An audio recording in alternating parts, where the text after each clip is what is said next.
வணக்கம். நான் தீரன் திருமுகனுக்காக ஆஜரான அட்வொகேட்டு. ஏற்கனவே நம்ம கரூர் எம்ப்ளாய்மெண்ட் விஷயமா ஒரு வழக்கு நிலுவையில் வந்துட்டு இருந்தது. இன்னைக்கு தான் ஃபைனல் ஆர்குமெண்ட் வந்தது. அது நல்ல தீர்ப்பு வந்திருக்கு. தமிழகத்தில் ஒரு முக்கியமான ஒரு தீர்ப்பு இன்னைக்கு வந்திருக்கு. கம்பேஷனட் அடிப்படையில் இவங்களுக்கு வேலை வாய்ப்பு கொடுக்கலாமா இல்லையாமா என்ற ஒரு சட்ட சிக்கல் இருந்துட்டே வந்தது. அதை எதிர்த்து நாம் தமிழர் கட்சி சார்பாக அண்ணன் சீமானின் தலைமையில் நாங்கள் இங்கே ஒரு ரிட் பெட்டிஷன் இன்னைக்கு போட்டோம். அதே மாதிரி இன்னும் 2 பெட்டிஷனர் இந்த இதில் இன்வால்வ் ஆகியிருக்காங்க. அவங்க இன்னும் பேசுவாங்க. அப்போ இன்னைக்கு கோர்ட்டில் என்ன நடந்ததுன்னா, கம்பேஷன் அடிப்படையில் நீங்கள் கொடுக்கும்போது நீங்கள் இங்கே இருக்கிற சட்டத்திட்டங்களுக்கு இந்தியன் கான்ஸ்டிடியூஷனை நீங்கள் வயலேட் பண்ணாமல் கொடுக்கணும். ஏற்கனவே ஹானரபிள் சுப்ரீம் கோர்ட் நிறைய கைடன்ஸ் கொடுத்துருக்கு, ரெகுலேஷன் கொடுத்துருக்காங்க. அதை நீங்க ஃபாலோ பண்ணி தான் நீங்க கம்பேஷன் ஆர்டர் போடணும். அட்வொகேட் ஜெனரல் எதிர்த்தரப்புல ஆஜராகி ஒரு நீண்ட நெடிய ஒரு விவாதம் பண்ணாரு. அப்படி இருந்தாலும் நம்ம கான்ஸ்டிடியூஷனை தூக்கி பிடித்து நம்முடைய ஆர்குமெண்ட்டை கொண்டு போனோம். அதன் பொருட்டு இன்றைக்கு மாண்புகு உயர்நீதிமன்றம் ஒரு அருமையான தீர்ப்பை கொடுத்திருக்கு. இந்த தீர்ப்பு உண்மையிலே தமிழகத்தில் எடுத்து சொல்ல வேண்டிய ஒரு தீர்ப்பா இன்னும் வருங்காலத்தில் இருக்கும். இந்த தீர்ப்பை பொறுத்து தான் இன்னும் கம்பேஷன் அடிப்படையில் எந்த அரசு வேலை கொடுக்க தீர்மானிச்சாலும் இந்த தீர்ப்பு தான் முன்னுதாரணமாக இருக்கும் அப்படின்னு நான் நம்புறேன்.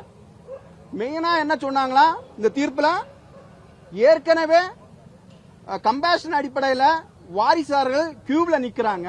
அவங்களையும் தாண்டி நீங்க எப்படி இந்த கம்பேஷன் அடிப்படையில் இப்படி ஒரு ஆர்டர் கொடுப்பீங்க? அது இல்லாம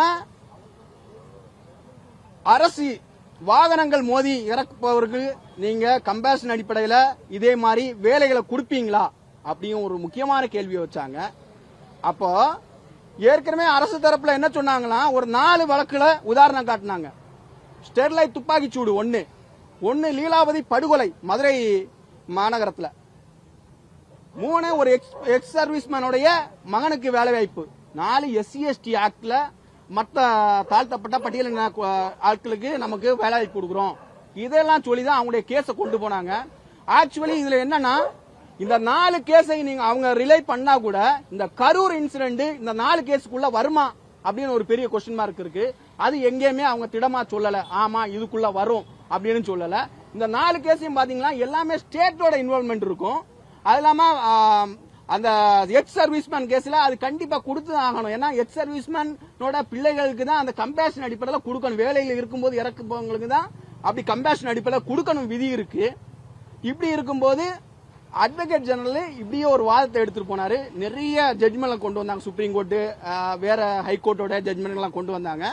அப்படி இருந்தாலும் இன்னைக்கு இந்த கம்பேஷன் ஆர்டர் ஜியோ நம்பர் 554 ரைட்டா 5544 அந்த ஜியோ 544 செட்டிசைட் பண்ணிட்டு இந்த ஆர்டர் செல்லாது.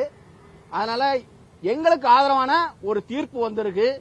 உண்மையாவே படிக்கிற பசங்க ஆயிரக்கணக்கான லட்சக்கணக்கான இளைஞர்களுக்காக நாங்க இந்த நீதிமன்றம் நாடியது அவங்களுக்கு பெரும் துணையாக இருக்கும் அப்படின்னு நான் சொல்ல கடமைப்பட்டிருக்கிறேன்.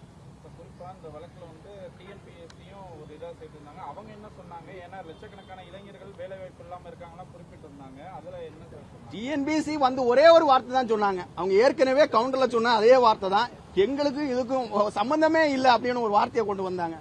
அதனால அவங்க பெருசா அதுல பேசவும் இல்லை. பெருசா பேசினது மத்த ரெஸ்பாண்டன்ட் தான், அட்வொகேட் ஜெனரல் மத்தவங்களுக்காக வந்து பேசின. டிஎன்பிசி என்ன சொன்னாங்கன்னா, இதுக்கு எங்களுக்கு சம்பந்தம் இல்லை அப்படின்னு சொல்லி மூடிட்டாங்க. அந்த ஸ்டெர்லைட் வேலை கொடுத்த பத்திய இழப்பீடு அது என்ன சொன்னாங்க? ஸ்டெர்லைட் இழப்பீடு என்பது ஒரு அரசுல நடந்த அரசோட மிஸ்டேக். கரூர் இன்சிடென்ட் அப்படி எடுத்துக்க முடியாது. நான் இங்க கமெண்ட் பண்ண விரும்பல. காரணம் சுப்ரீம் கோர்ட்ல அது பெண்டிங்ல இருக்கு. சோ அது அரசோட மிஸ்டேக்கா இல்ல தனிநபர் மிஸ்டேக்கா இல்ல பிளான் பண்ணி பண்ணாங்களா, அது இனிமேல் தான் முடிவாகும்.